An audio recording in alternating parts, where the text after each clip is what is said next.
ఏంటంటే ఇది stock market amount invest చేస్తే ఇప్పుడు 21 రూపీస్ ఉన్నప్పుడు 12 years కి ఓకే 1,06,000 అంత పడుతుంది ప్రెసెంట్.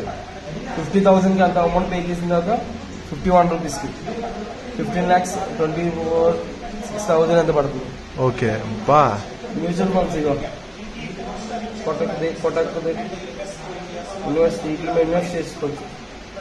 రోజుకు 21 రూపీస్ కానీ 55 రూపీస్ కానీ ఆ రోజుకి జస్ట్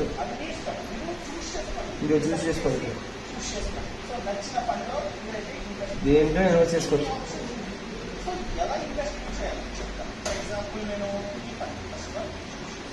$21, $50, $50, $150.